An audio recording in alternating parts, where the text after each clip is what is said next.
Update डालते रहते हैं, न्यू डेली आपका लाइव हम लगाते रहते हैं मोबाइल पे भी। आप कमेंट में जय मारा जरूर हाजिर लगाता हूँ। अरे वाह, बस कमेंट में हाजिरी लगाते रहिए, माता रानी बुलाती रहे। हम लोग दरबार आज 7 साल से आ रहे हैं। क्या बात, आज 7वां साल हुआ। 3 साल मेरा हुआ।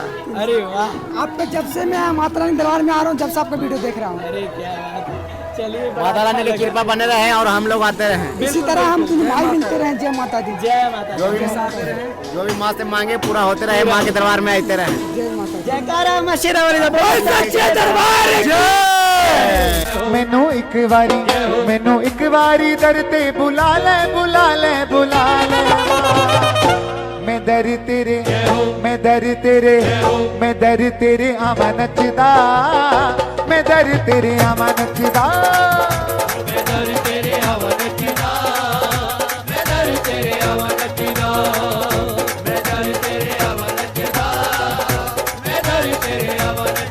जय माता दी। माता रानी की यात्रा से संबंधित एक और नई इन्फॉर्मेटिव वीडियो में आप सभी माता रानी के प्यारे भक्तजनों का हार्दिक स्वागत व अभिनंदन है। मेरा नाम है आयुष और आप देख रहे हैं आपका प्यारा YouTube channel as well as Facebook page Train rider.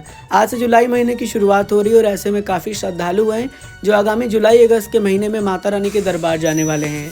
आप सब तो जानते ही हैं, माँ भगवती की अनुपम कृपा से काफ़ी सालों से हम वीडियोस बना रहे हैं। माँ भगवती हमें हर महीने बुला लेती हैं, तो हमें थोड़ी एक्सपीरियंस हो चुकी है। जो एक्सपीरियंस हमने किया है वो एक्सपीरियंस इस वीडियो में हम आपसे साझा करने वाले हैं। आपने देखा होगा मई मंथ में हमने मई जून की वीडियो बनाई और उसमें आप सब तक जानकारी साझा की, और पिछले साल भी हमने जुलाई अगस्त की वीडियो बनाई थी जिसमें हमने आपको संपूर्ण जानकारी शेयर की थी। काफ़ी श्रद्धालु कॉमेंट भी कर रहे थे कि आगामी जुलाई अगस्त की वीडियो लेकर आइए और उसमें संपूर्ण जानकारी दीजिए। तो इस वीडियो में आप संपूर्ण जानकारी प्राप्त करने वाले हैं कि आगामी जुलाई अगस्त में मौसम कैसा रहने वाला है, किस प्रकार से आपको सुविधाएं मिलेंगी, दर्शन आपको कैसे करना है, यात्रा प्लानिंग किस प्रकार से करके जाना है और अपनी यात्रा कैसे करनी है।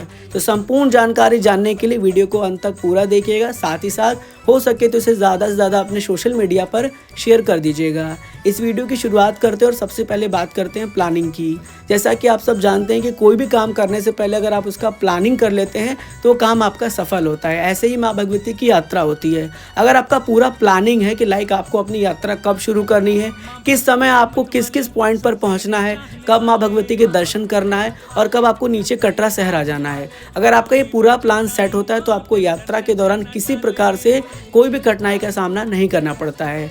आइए जानते हैं छोटा सा एक प्लान। जैसे कि मान लीजिए आप माँ भगवती के पवित्र पावन धर्म की नगरी कटरा शहर पहुंच जाते हैं और अर्ली इन द मॉर्निंग सुबह 4 से लेकर 5 बजे के बीच अपनी यात्रा की शुरुआत करते हैं। अगर आपकी कोई बुकिंग नहीं है तो उसके बाद आप पहुंच जाते हैं अर्धकुंवारी प्रांगण पर 10 बजे। वहां पर आप जाकर दर्शन करते हैं और वहां से फिर आगे प्रस्थान कर लेते हैं माँ भगवती के भवन की ओर।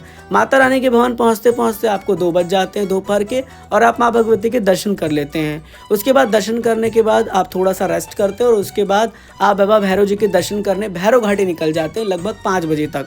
उसके बाद आप वहां से रिटर्न करते हैं 7 बजे और लास्ट आप रात को 11-12 बजे तक कटरा शहर आ जाते हैं। अगर आपकी कोई बुकिंग नहीं है तो आप इस तरह से पूरा प्लानिंग सेट कर सकते हैं। अदरवाइज अगर आपकी कोई बुकिंग है तो आप एक दिन का स्टे कर लीजिए भवन पर और उसके बाद आप नीचे धर्म की नगरी कटरा शहर आ जाइए। तो इस तरह से एक प्लान आप अपने हिसाब से बनाकर सेट कर लीजिएगा और उस हिसाब से अपनी यात्रा कर सकते हैं। अब आगे बढ़ते हैं और सबसे पहले बात करते हैं प्राथमिक जानकारी की। प्राथमिक जानकारी में आता है सिम। आपको पता है कि आपको जम्मू कश्मीर पहुंचने के बाद सिम लेना पड़ता है क्योंकि आपके एरिया का सिम काम नहीं करता। अगर आपका पोस्टपेड सिम है देन वो वर्क करेगा, लेकिन अगर आपका प्रीपेड सिम है तो वो वर्क नहीं करेगा। इसके लिए आप जम्मू पहुंचकर प्रीपेड सिम ले सकते हैं जिसका कॉस्ट लगभग जो है वो 300 से लेके 400 के बीच होता है। आप अपने हिसाब से अपने अकॉर्डिंग प्लानिंग के हिसाब से जो भी आपको प्लान अच्छा लगे आप सिम को परचेस कर सकते हैं। अब बहुत सारे श्रद्धालुओं का ट्रेन जो है वो डायरेक्ट कटरा तक नहीं जाता है, जम्मू तक जाता है। उनको बस लेना पड़ता है। बस भी आपको मिल जाता है जम्मू से कटरा के लिए। लगभग उसका किराया 150 रुपये के आसपास होता है। आप बार्गिंग करके 100 रुपये में भी जा सकते हैं और आप चाहें तो और 120 रुपये के आसपास भी कॉस्ट पे करके जा सकते हैं। अलग अलग प्राइजेज होते हैं, एसी का अलग होता है। हमने एक पूरा डिटेल समराइज वीडियो बना रखा है अपने चैनल पर जिसमें हमने संपूर्ण जानकारी दी है कि बस का किराया क्या है, उसके बाद आपका रूम डॉर्मेट्री का किराया क्या है और जो सुविधाएं मिलते हैं उनका किराया क्या है। तो वो वीडियो जाकर ज़रूर से देख लीजिएगा। लिंक आपको वीडियो के डिस्क्रिप्शन बॉक्स में हम शेयर कर देंगे, साथ ही साथ आई बटन में भी आपको लिंक मिल रहा होगा।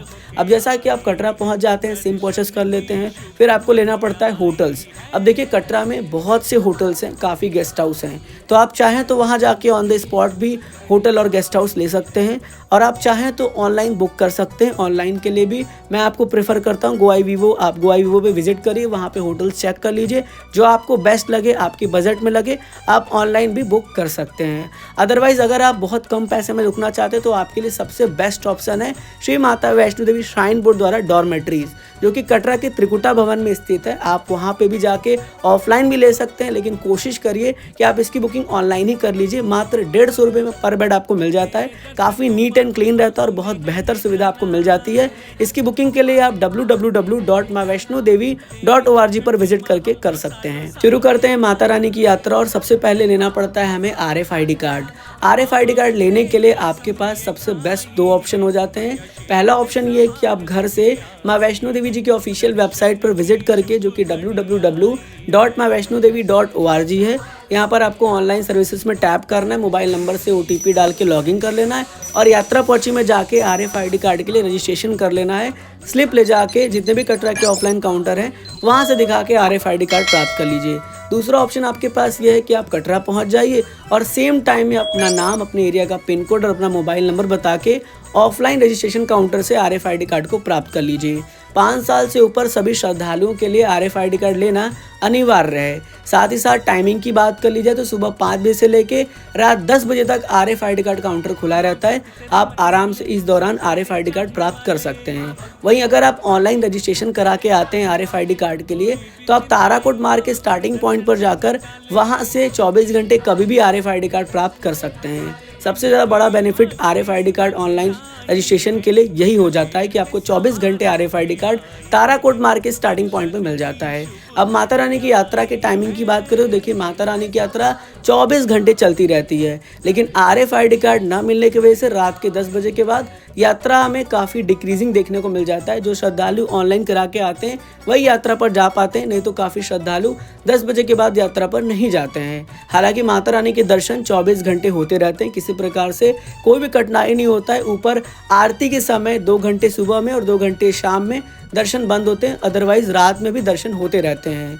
अब जैसा कि आपने RFID कार्ड ले लिया है तो आपको पता ये भी होना चाहिए कि RFID कार्ड आपको रिटर्न भी करना है, क्योंकि उस पर पेनाल्टी लगाई जाएगी अगर आप RFID कार्ड रिटर्न नहीं करते हैं। वो श्राइन बोर्ड की संपत्ति है, इसलिए जब आपकी यात्रा समाप्त हो जाए तो आप RFID कार्ड को ईजिली रिटर्न कर दीजिए। आप हेलीपैड से भी RFID कार्ड ले सकते हैं, जम्मू के वैष्णवी धाम से भी RFID कार्ड ले सकते हैं, कटरा के मेन बाबा सीधा चौक से जाकर RFID कार्ड ले सकते हैं, निहारिका कॉम्प्लेक्स से भी RFID कार्ड ले सकते हैं, ताराकोट मार्ग के स्टार्टिंग पॉइंट से भी RFID कार्ड ले सकते हैं और काउंटर नंबर 2 पर भी जाकर RFID कार्ड बहुत ईजिली प्राप्त कर सकते हैं। तो ये संपूर्ण जानकारी थी आपकी RFID कार्ड और यात्रा टाइमिंग की। अब जैसे कि आपने यात्रा शुरू किया तो आपका पहला पड़ाव जो है वो मोस्टली अर्धकुंवारी पर आएगा 6 किलोमीटर के बाद, जहाँ पर आपको जाकर माता रानी के अर्धकुंवारी मंदिर से दर्शन करना पड़ेगा। और इसके लिए जानते हैं आपको पर्ची लेना पड़ता है, बिना पर्ची के आप इसमें दर्शन नहीं कर सकते। पर्ची भी आपको वहाँ पर पहुँचने के बाद RFID कार्ड दिखाएंगे, फिर जाकर आपको गर्भजून पर्ची मिलेगी। इसका टाइमिंग बहुत लंबा होता है, 48-72 घंटे का टाइमिंग चलता रहता है। जुलाई अगस्त में तो टाइमिंग और इंक्रीज़ हो जाता है, क्योंकि जुलाई में काफ़ी हैवी रश हो जाती है, जिसके चलते थोड़ा सा टाइमिंग इंक्रीज़ होता रहता है। हालांकि अगस्त में इसकी टाइमिंग थोड़ी डिक्रीज़ होती है, लेकिन फिर भी 48 से 72 घंटे का समय आपको रखना पड़ेगा। लेकिन अगर आप यहाँ पर बिना जो है इंतज़ार किए, बिना वेटिंग टाइम को फेस किए आप दर्शन करना चाहते हैं तो आपके लिए अब यहाँ पर एक नया ऑप्शन मिल जाता है, जो कि आरती का है। अगर आप यहाँ पर जाकर ऑनलाइन जुलाई के महीने की, अगस्त के महीने की आरती बुक कर लेते, जिसका कॉस्ट 300 रुपये होता है, जिसमें आपको गर्भजून गुफा से दर्शन कराने का मौका मिलता है और साथ ही साथ आपको पंचमेवा प्रसाद भी दिया जाता है और आप आरती में भी शामिल होते हैं। तो इसमें सुबह शाम का स्लॉट होता है, जिसके लिए आप ऑफिशियल वेबसाइट से जाकर ऑनलाइन बुकिंग भी कर सकते हैं। और अगर ऑनलाइन बुकिंग करने में असमर्थ हैं तो आपको अर्धकुंवारी पर जाना है, डोनेशन काउंटर नंबर 1 पर जाकर वहां से सेम टाइम में जाके आप आरती के लिए पर्ची कटा सकते हैं। तो आपको अगर आरती की पर्ची मिल जाती है तो फिर आरती के जस्ट ही बाद आपको गर्भजून गुफा से दर्शन करने का मौका मिल जाता है। तो ये बेनिफिट भी आपको हो जाता है अगर आप आगामी जुलाई अगस्त के महीने में माता रानी के दरबार जा रहे हैं। अब माता रानी की यात्रा ऐसी चलती रहती है और आप आगे बढ़ते रहते हैं। आगे बढ़ते बढ़ते आप पहुंच जाते हैं माता रानी के दर्शन के लिए माँ भगवती के भवन में और वहां पर माता रानी के दर्शन करते हैं। अगर बात करते हैं माता रानी के दर्शन की, तो दर्शन करने से पहले आपको सारा सामान अपना लॉकर में रखना पड़ता है। चाहे आपका घड़ी हो, मोबाइल हो या कोई भी अदर आइटम हो, सब कुछ आपको लॉकर में रखना पड़ेगा। सिर्फ आपके साथ प्रसाद और पैसा जाएगा। और लॉकर के लिए भी भवन पर श्राइन बोर्ड द्वारा लॉकर्स बनाए गए, आप चाहें तो उनका सिलेक्शन कर सकते हैं। अगर वहाँ पर भी लंबी कतार आपको देखने को मिलती है तो आप ऐसा भी कर सकते हैं कि जितने प्राइवेट शॉप होते हैं प्रसाद वाले, वहाँ पर जाकर उनसे प्रसाद परचेज कर सकते हैं और वो आपका सामान रख लेते हैं, जिससे कि आप दर्शन करके फिर वापस आते हैं तो पैसा थोड़ा एक्स्ट्रा आपको देना पड़ता है, लेकिन आपका सामान वो रखते हैं और फिर आपको सामान वापस रिटर्न मिल जाता है। काफ़ी श्रद्धालु ऐसे भी होते होंगे जो भवन पर जाकर स्नान करना चाहते होंगे, तो उनके लिए भवन पर पार्वती भवन बनाया गया, जहाँ पर अलग अलग फ्लोर्स हैं। अलग अलग फ्लोर्स पर महिलाओं के लिए अलग जो है वॉशरूम है, पुरुषों के लिए अलग वॉशरूम है। वहाँ पर पूरी तरीके से फ्रेश होने के लिए और स्नान करने की पूरी व्यवस्था है और लॉकर भी वहीं पर आपको मिल जाता है, तो आप इसका भी सिलेक्शन कर सकते हैं। अब आपने अपना सारा सामान रख दिया और आपको माता रानी के दर्शन करना है। मेरे हिसाब से माँ भगवती के दर्शन करने का सबसे परफेक्ट समय दोपहर के 2 बजे के बाद और रात को 12 बजे के बाद रहता है। इन दौरान आप माँ भगवती के दर्शन बहुत ही आराम से, बहुत ही ईजी वे में कर सकते हैं। आपको बिल्कुल भी दिक्कत परेशानी का सामना नहीं करना पड़ेगा। अब आगे बढ़ जाते हैं। दर्शन हो चुके हैं तो हम आकर लॉकर से सामान लेते हैं और भैरव बाबा के दर्शन करने के लिए प्रस्थान कर लेते हैं। भैरव बाबा के दर्शन करने के लिए आप पैदल भी जा सकते हैं, रोपवे का सहारा भी ले सकते हैं। और जैसे आप भैरव बाबा के दर्शन करने के लिए पहुंचते हैं तो वहां पर तो बैग रखने की कोई ऐसी आवश्यकता नहीं है कि आपको बैग रखना ही पड़ेगा। आप बैग लेके भी मंदिर में जाके दर्शन कर सकते हैं और उसके बाद आप चाहें तो वापस भवन आके स्टे करिए, या फिर आप चाहते हैं तो आप नीचे कटरा की ओर प्रस्थान कर सकते हैं। तो हमने पूरा विवरण आपको यहाँ तक यात्रा का दे दिया। अब बात करते हैं सबसे इम्पोर्टेंट जानकारी की, जो कि मौसम की होती है। देखिए मैं आपको बता दूं, जुलाई अगस्त का जो मौसम होता है लगभग सेम तरह का होता है। ज़्यादातर जुलाई अगस्त के महीने में बारिश ही देखने को मिलती है, लेकिन माँ भगवती के दरबार का जो मौसम की कंफर्म और सही जानकारी है ना, वो कोई भी नहीं शेयर कर पाता। वहाँ पर गूगल वेदर रिपोर्ट भी फेल हो जाता है। आप गूगल पे चेक करेंगे तो आपको पता चलेगा कि यहाँ पर इस दिन बारिश नहीं है, लेकिन जैसे आप वहाँ पहुँचेंगे वहाँ पर पूरी तरीके से वेदर बदल जाएगा और बारिश होने लगेगी। इसलिए पूरा प्रिकॉशंस आपको इस बात का लेके चलना है कि आपको जुलाई अगस्त के महीने में ज़्यादातर बारिश देखने को मिलेगी। और बारिश होगी तो आपको पता है कि आपको अपने साथ रेनकोट और गर्म कपड़ा रख ही लेना है, क्योंकि रेनकोट रहेगा तो आपके लिए बहुत ज़्यादा बेहतर रहेगा। बारिश होगी तो आप बचे रहेंगे और साथ ही साथ आप अगर अपने साथ गर्म कपड़ा रखते हैं तो रात में भवन पर आपको ठंड महसूस ज़रूर होगा, तो इसीलिए आप पूरी तरीके से प्रोटेक्ट रहेंगे अगर आपके पास गर्म कपड़ा होगा तो। इसीलिए वेदर के लिए मैं आपसे यही कहूँगा कि ज़्यादातर यही सोच के जाइएगा कि बारिश हो सकता है, ताकि आप पूरी तरीके से प्रोटेक्ट रहें। हालांकि कोई भी, मैं आपको फिर से ये कह रहा हूँ कि कंफर्म जानकारी नहीं दे सकता कि इस दिन वेदर कैसा रहेगा, क्योंकि श्रद्धालु मुझे लगातार कमेंट करने लगते हैं कि हम इस डेट को जा रहे हैं, वेदर कैसा रहेगा, हम इस दिन जा रहे हैं, वेदर कैसा रहेगा। तो मैं आपको यही कहूँगा कि वहाँ पर तो माता रानी की मर्जी चलती है, वहाँ पे कोई भी कंफर्म नहीं कर सकता। पहाड़ों का तो वैसे भी वेदर पूरी तरीके से क्लियर नहीं होता है, तो इस बात का बहुत ज़्यादा खास ख्याल रखिएगा। अब आगे बढ़ जाते हैं और बात कर लेते हैं बुकिंग्स की, क्योंकि सबसे इंपॉर्टेंट हो जाता है बुकिंग्स। देखिए ऐसे तो माँ वैष्णो देवी जी की ऑफिशियल वेबसाइट पर हर प्रकार की सुविधा की बुकिंग 60 दिन पहले ओपन हो जाती है, लेकिन जैसा कि जुलाई महीना शुरू हो रहा है तो जुलाई महीने की बुकिंग आपको मिलनी थोड़ी सी इम्पॉसिबल हो जाती है। लेकिन अगस्त महीने में आप बुकिंग्स देख सकते हैं, चाहे बैटरी कार हुआ, रोपवे हुआ, या फिर आपका हेलीकॉप्टर्स हुआ, अन्य सुविधा हुआ। हालांकि अगस्त महीने की डॉर्मेट्री की बुकिंग ऊपर भवन के लिए बंद कर दी गई है, तो वो तो आपको नहीं मिलेगी, लेकिन हम ऑफलाइन जाके पता कर सकते हैं। अगर ऑफलाइन अवेलेबल होता है तो डॉर्मेट्रीज वो आपको प्रोवाइड कर सकते हैं। अब एक और नई जानकारी मैं आपसे शेयर कर देता हूँ। देखिए होता क्या है, जुलाई महीने की तो बुकिंग हो रही थी, लेकिन जुलाई महीने में कई बार ऐसा भी देखने को मिला है, इवन मैंने अभी रिसेंटली वीडियो भी अपलोड किया था कि वहाँ पर कई लोग अपनी बुकिंग्स कैंसिल कर देते हैं डॉर्मेट्रीज और सुविधाओं की, और श्रद्धालु को आराम से वहाँ पर एबिलिटी शो होने लगता है। तो कोशिश आपको ये करना है कि समय समय पर आपको वेबसाइट पर जाकर जो भी सुविधा लेना चाहते हैं वो चेक करते रहिएगा। देखिए अगस्त में तो आपको डॉर्मेट्री नहीं मिलने वाला है, लेकिन और सुविधाएं हो सकता है कि कोई कैंसिल करे तो आपको मिल जाए। जुलाई में हो सकता है कि आपको कोई और सुविधाएं की बुकिंग मिल जाए अगर कोई कैंसिल करता है। तो इस बात का बहुत खास ख्याल रखिएगा कि टाइम टू टाइम आप वेबसाइट को विजिट करके चेक करते करते रहिएगा ताकि आपको वहाँ पर बुकिंग्स वगैरह मिल जाए बहुत ही ईजिली। अब अगर आप ऑनलाइन बुकिंग कराने में असमर्थ हैं, आपको ऑनलाइन बुकिंग नहीं मिल रहा है, तो फिर आपके पास ऑप्शन है ऑफलाइन का। ऑफलाइन के लिए कटरा के निहारिका कॉम्प्लेक्स में विजिट करना है, जो कि बस स्टैंड के पास है। सुबह 6 बजे काउंटर खुल जाता है, आप 4 बजे ही जाके वहाँ पे लाइन में लग जाइए। हेलीकॉप्टर्स हुआ, आपका रूम्स हुआ, डॉर्मेटरीज हुआ, उसकी बुकिंग आपको वहीं से प्राप्त होगी। अगर आप बैटरी कार की ऑफलाइन बुकिंग चाहते हैं तो आपको पहुंच जाना है ऊपर अर्धकुंवारी पर बैटरी कार के काउंटर के पास, वहां से आप प्राप्त कर सकते हैं। भवन से अर्धकुंवारी आना चाहते हैं तो भवन पर भी बैटरी कार का काउंटर है, वहाँ पर भी आपको मिल जाएगा। और रोपवे की तो कोशिश यही करिए कि ऑनलाइन बुकिंग करके जाइए, क्योंकि उसका जो काउंटर है वो चेंज कर दिया गया है। अब आपको रोपवे की ऑफलाइन टिकट को प्राप्त करने के लिए दुर्गा भवन के बेसमेंट में जाना पड़ेगा। तो बेहतर यही है कि ऑनलाइन कर लीजिए, कॉस्टिंग सेम है, कोई चीज़ें चेंज नहीं है। और ऑनलाइन वालों के लिए तो अलग से सेपरेट लाइन है, तो वहाँ से आपको एंट्री मिल जाएगी, तो बेहतर यही रहेगा। अदरवाइज़ आप घोड़ा पिट्ठू पालकी वहाँ जाके भी आराम से ईजिली प्राप्त कर सकते हैं। अब बात करते हैं कि क्या क्या ज़रूरत के सामान आपको लेकर जाना है जो आपके लिए बहुत ज़रूरी हैं। सबसे पहले हम बात करेंगे अम्ब्रेला की। देखिए, अम्ब्रेला आपके लिए बहुत ज़्यादा प्लस पॉइंट है, क्योंकि बारिश होगी जुलाई अगस्त के महीने में, तो अम्ब्रेला रहना आपके लिए बहुत इंपॉर्टेंट है। रेनकोट मैंने आपसे शेयर ही किया। रेनकोट में इस बात का खास ख्याल रखिएगा कि जो वहाँ के रेनकोट होते हैं प्लास्टिक्स वाले, वो एक्चुअली कई बार ऐसा हुआ है कि श्राइन बोर्ड के साथ साथ वहाँ के जो बड़े बड़े अधिकारी उन्होंने उसको बैन कर दिया है और उन्होंने कई श्रद्धालुओं से उसको हटवा भी दिया। तो इसलिए इस बात का कोशिश ये करें, ध्यान रखें कि अपने घर से एक अच्छा सा रेनकोट परचेस करके जाएं जो आपके लिए बेहतर हो। ऐसा ना कि वहाँ पे जाके आप रेनकोट बाय कर रहे हैं प्लास्टिक्स वाले और वहाँ पे अधिकारी चेक करके हटा दे, तो ऐसा बिल्कुल ना हो। इसीलिए कोशिश यही करिएगा कि घर से ही एक रेनकोट रख लीजिएगा। और साथ ही साथ आप लोगों को इस बात का भी खास ख्याल रखना है कि जुलाई अगस्त के महीने में ज़्यादातर बारिश होती है और शूज़ को अवॉइड कर लीजिएगा। कोशिश करिएगा सैंडल या स्लीपर लेकर जाएं तो बेहतर होगा। वैसे भी आपको ठंड बहुत ज़्यादा तो लगेगी नहीं कि आपको शूज़ पहनने की ज़रूरत है, इसीलिए स्लीपर और सैंडल रहेगा तो बेहतर ऑप्शन रहेगा। शूज़ में कई बार ऐसा हो जाता है वाटर चले जाते हैं, पानी अंदर चली जाती है शूज़ में और शूज़ ख़राब हो जाता है, या फिर आपके पास वाटर प्रूफ शूज़ हो तो बेहतर हो। तो इस हिसाब से पूरा प्लानिंग देख लीजिएगा। साथ ही साथ आपको पूरा ये भी ध्यान रखना है कि आपके पास गर्म कपड़े होने अनिवार्य हैं। उस समय आपको हल्का हल्का ठंड भवन पे ज़रूर महसूस होगा। साथ ही साथ आपके पास मेडिसिन भी होना बहुत ज़रूरी है, क्योंकि अगस्त और जुलाई के महीने में होता क्या है, टेम्परेचर बदलते रहते हैं, वेदर चेंज होता रहता है, उसका इफेक्ट बॉडी पर पड़ता है और हेल्थ इश्यूज हो सकते हैं। इसलिए मेडिसिन होगा तो ज़्यादा बेहतर रहेगा। हालांकि श्री माता वैष्णो देवी श्राइन बोर्ड द्वारा जगह जगह पर डिस्पेंसरी की सुविधा दी जाती है, तो आप वहाँ से भी मेडिसिन ले सकते हैं, लेकिन आपका खुद का रहेगा तो आपके लिए ज़्यादा बेहतर रहेगा।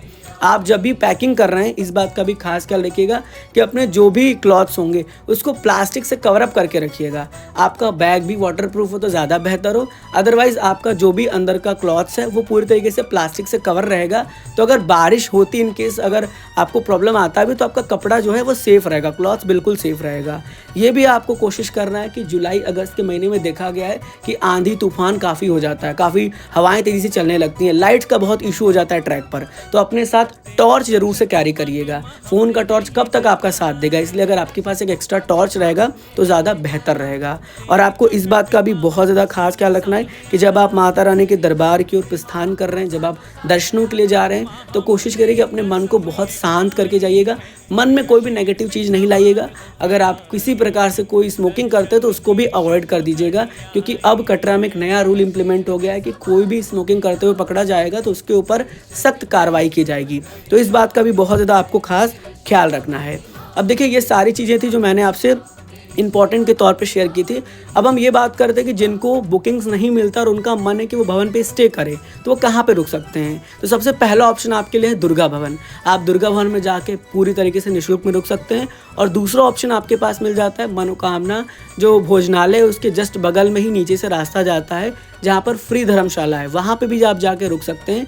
ये दोनों जगह आपके लिए बेहतर हैं, आप फ्री में स्टे कर सकते हैं। अर्धकुंवारी पर भगवती भवन के जो ऊपर के मंजिल हैं वहाँ पे भी आप जाके फ्री में स्टे कर सकते हैं, वहाँ पर भी आपको फ्री में रुकने का जो जगह है वो मिल जाता है। तो आप यहाँ पर फ्री में रुक सकते हैं, किसी प्रकार से आपको कोई भी दिक्कत परेशानी का सामना नहीं करना पड़ेगा। अब आगे बढ़ते हैं और बात करते हैं सर्विसेज की, यानी सुविधाओं की। आपको तो पता ही है कि माता रानी के दरबार में घोड़ा पिट्ठू पालकी, बैटरी कार, हेलीकॉप्टर, रोपवे, तमाम प्रकार की सुविधाएं मिल जाती हैं। लेकिन जैसा कि आपको पता ही होगा कि जुलाई अगस्त में ज़्यादातर वेदर ख़राब होता है, तो हेलीकॉप्टर बिल्कुल भी नहीं चलता। अगर ज़्यादा मात्रा में लैंडस्लाइड हो जाए तो फिर आपको बता दें कि बैटरी कार की सुविधा भी नहीं मिलती है, क्योंकि मार्ग बंद हो जाता है। और अगर ज़्यादा तेज़ी से हवाएं चलने लगे, मौसम बहुत ख़राब हो जाए तो रोपवे भी बंद हो जाता है। इसीलिए आप पूरी तरीके से प्रिपेयर होकर जाइएगा कि अगर हेलीकॉप्टर नहीं चला तो आपको पालकी लेना है, अगर ऊपर रोपवे नहीं चला तो भी आपको कुछ ना कुछ सुविधा लेना पड़ेगा, और अगर बैटरी कार नहीं चला फिर भी आप किसी सुविधा के साथ जाएंगे। इसलिए अपना बजट अपने हिसाब से लेके जाइएगा, पैसे उतने रख लीजिएगा ताकि अगर इनकेस कोई प्रॉब्लम हो ना तो उसका सॉल्यूशन आपके पास पहले से ही अवेलेबल हो। अब माता रानी की यात्रा की बात करते हैं, जिसमें हम बात करेंगे यात्रा ट्रैक की। आपको पता है कि माता रानी के पवित्र पावन बाणगंगा से लेकर अर्धकुंवारी तक पुराने जो ट्रैक है उस पर जगह जगह पर शेल्टर शीट नहीं है। तो अगर आप जुलाई अगस्त में यात्रा करना चाहते हैं, आपका मन है कि नहीं आप बारिश में यात्रा करें, तो आपके लिए बेटर ऑप्शन है ताराकोट मार्ग का। आप कटरा से अर्धकुंवारी के लिए ताराकोट मार्ग का सिलेक्शन कर सकते हैं। और देखिए अर्धकुंवारी से भी 2 मार्ग होते हैं। ऐसा भी कई बार होता है कि जब लैंडस्लाइड हो जाता है तो हिमकोटी मार्ग को बंद कर दिया जाता है। इस बात का भी बहुत ज़्यादा खास ख्याल रखिएगा कि आपको ना वहाँ से फिर दूसरा मार्ग सेलेक्ट करना पड़ेगा, जो कि हाथी मत्था मार्ग है, जो सांझी छत होते हुए भवन जाता है। तो उसके लिए भी पूरा प्रिपेयर रहिएगा कि हो सकता है वो मार्ग का भी सिलेक्शन आपको करना पड़ सकता हो, इसलिए पूरे तैयारी के साथ जाइएगा। कुछ इस प्रकार से अलग अलग मार्ग होते हैं तो अलग अलग रास्ते डाइवर्ट कर दिए जाते हैं। हालांकि अगर हिमकोटी मार्ग नहीं बंद होता है तो आप नीचे कटरा से अर्धकुंवारी के लिए ताराकोट मार्ग का सिलेक्शन कर सकते हैं, और उसके बाद आप जो है हिमकोटी मार्ग से माता रानी के भवन जा सकते हैं। तो मार्ग में भी कुछ इस तरह का डाइवर्जन आपको देखने को मिल जाता है। इस बात का भी बहुत ज़्यादा आपको खास ख्याल रखना होता है। अब बात करते हैं फूड की। जैसा कि आपको पता है कि बिना भोजन के तो आप यात्रा नहीं कर सकते, आपके अंदर तो एनर्जी होनी चाहिए ना। लेकिन आपको पता है कि जुलाई अगस्त में भी काफ़ी बारिश होती है, और बारिश में हमें इस बात का ध्यान रखना पड़ता है कि थोड़ा सा हमारा हेल्थ इफेक्ट ना हो। तो इसलिए कोशिश करिए कि लिक्विड लेते रहिए। साथ ही साथ लिक्विड के साथ आप बहुत हेवी भोजन मत करिएगा, हैवी फूड ना खाइएगा। आप नॉर्मल सा कोई भी हल्का भोजन कर सकते हैं जिसमें कि आपको एनर्जी भी मिले और आप आराम से ट्रैकिंग कर सकें, क्योंकि आपको माता रानी के दरबार तक पहुँचना है। तो उस हिसाब से पूरी तरीके से रेडी होकर आइएगा, पूरी तरीके से तैयार होकर आइएगा, ताकि आपको किसी प्रकार से कोई भी माता रानी के दरबार में कठिनाई का सामना ना करना पड़े। अब अगर बात कर लेते हैं माता रानी के यात्रा की, तो मैं आपको ये भी बता दूं कि देखिए जुलाई अगस्त के महीने में ज़्यादातर ऐसा देखा गया कि यात्रा को कुछ समय के लिए बाधित किया जाता है, सस्पेंड किया जाता है ड्यू टू वेदर में अगर बहुत ज़्यादा प्रॉब्लम हो जाए, ज़्यादा मात्रा में लैंडस्लाइड हो, भारी बारिश हो, जिसके चलते कई बार ऐसा देखा गया है कि नीचे श्राइन बोर्ड द्वारा यात्रा को ही रोक दिया गया है, RFID कार्ड काउंटर को ही बंद कर दिया गया है, और ज़्यादातर ऐसा रात में होता है। इसीलिए मैंने शुरुआत में आपको बोला कि आप यात्रा की planning early in the morning करिए, ताकि आप सेम डे में नीचे आ सकें। अगर आप शाम के वक्त जाते हैं या रात में सोचते हैं कि ट्रैकिंग करें, तो कई बार यात्रा रात में बंद हो जाती है, फिर आपका पूरा प्लानिंग शेड्यूल गड़बड़ हो जाएगा। इसीलिए आप कोशिश करिए कि आप अर्ली इन द मॉर्निंग यात्रा की शुरुआत कर लीजिए। हालांकि मुझे पूरा उम्मीद है कि माँ भगवती की कृपा से ऐसा कुछ होने वाला नहीं है। माता रानी सब कुछ अच्छा करने वाली है, आपका पूरा का पूरा यात्रा सफल होगा। तो देखिए इस वीडियो में लगभग हमने संपूर्ण जानकारी आपसे शेयर कर दी। जितना भी हमारा पुराना एक्सपीरियंस था, जो हमने माता रानी की यात्रा की है, पिछले साल की वीडियोस बनाई, उसका एक्सपीरियंस भी लिया हमने। हम भी जुलाई अगस्त के महीने में यात्रा पर गए थे, उसका भी एक्सपीरियंस हमने प्राप्त किया। तो हमने इस वीडियो को आप तक शेयर कर दिया है, एक एक पॉइंट वाइज सारी जानकारी आप तक साझा की है। लेकिन अगर आपके मन में फिर भी कोई डाउट है, कुछ पूछना है, कोई प्रश्न है, तो आप हमें इंस्टाग्राम पर आकर पर्सनली DM कर सकते हैं जल्दी रिप्लाई के लिए। और अगर आप चाहते हैं कि इंस्टाग्राम पे आप नहीं पहुंच पा रहे हैं, तो आप नीचे कमेंट सेक्शन में भी जाके अपना प्रश्न पूछ सकते हैं। हम पूरा कोशिश करेंगे, हमारी टीम पूरी कोशिश करेगी कि एज सून एज पॉसिबल आप सभी को रिप्लाईज किया जाए और आपके सभी प्रश्नों के उत्तर बहुत जल्दी प्रोवाइड किए जाएं।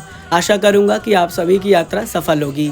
मिलते हैं फिर एक और नई प्यारी सी ऐसे इन्फॉर्मेटिव वीडियो में। जुड़ रही है आपके प्यारे से YouTube channel as well as Facebook page Train Rider के साथ। God bless you all. जय हिंद, जय माता दी।